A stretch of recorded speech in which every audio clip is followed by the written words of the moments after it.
নমস্কার বন্ধু, আমি রাজীব সরকার। খাটো জাতের লতিরাজ বাড়ি একের চ্যানেল থেকে সবাইকে আন্তরিক শুভেচ্ছা ও অভিনন্দন জানাচ্ছি। বন্ধুরা, এখন যে আপনারা ক্ষেতটি দেখতে পারবেন, এটা হচ্ছে আপনার দিনাজপুর জেলার পীরেরগঞ্জ উপজেলার একজন প্রবাসী ভাইয়ের ক্ষেত।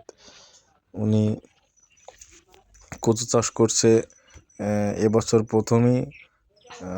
ওনাকে চারা দিয়েছিলাম হয়তো বা আপনার জানুয়ারি কি ফেব্রুয়ারি, অথবা ফেব্রুয়ারি কি মার্চের দিকে, আমার সঠিক মনে নাই। তো তারা বলছে যে আপনার ক্ষেতের বয়স 8 থেকে 9 মাস মতো হয়েছে, তো পর্যাপ্ত পরিমাণে লতি আছে। তারা লতি বিক্রি করে মোটামুটি ভালো টাকা ইনকাম করছে। 1600 টাকা 1800 টাকা করে মন বিক্রি করছে তারা। তো ক্ষেতটি পরিচালনা করে আমার সেই প্রবাসী ভাইয়ের ওয়াইফ, যিনি খুবই ভালো পরিশ্রম করে এবং তিনি কাজ করে না, তিনি লোকজন দিয়ে কাজ করায়। তো সে সবসময় আমার সঙ্গে যোগাযোগ রাখে। তার প্রবাসী ভাইয়ের বাবাটাও আমার সঙ্গে যোগাযোগ রাখে, কখন কোন সারটা দিবে, কিভাবে পরিচালনা করবে, সব সাজেশন আমিই দিই তাদের। তো দেখতে পাচ্ছেন, এই হচ্ছে ক্ষেত। মোটামুটি 9.5 মাসের গাছে ভালো লতি আছে এখনো পর্যন্ত। তো তারা অনেক খুশি হয়েছে এবং অনেক সফল হয়েছে।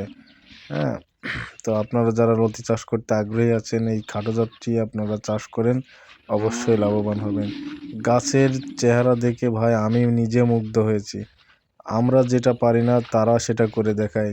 হ্যাঁ, আমাদের থেকে আরও আমার কৃষক ভাইরা অনেক ভালো করে চাষ করে, অনেক ভালো পরিচর্যা করে। আমার সেই মহিলা ভাবি কিন্তু সে মাঠে যায়, লতি কামলাতে তুলে নিয়ে আসে এবং গাছগুলো দেখভাল করে, যার কারণে এত সুন্দর আপনার গাছগুলো আছে। গাছের পাতাগুলো সবুজ গাঢ় আছে এবং লতিও কোয়ালিটিটাও অনেক ভালো আছে।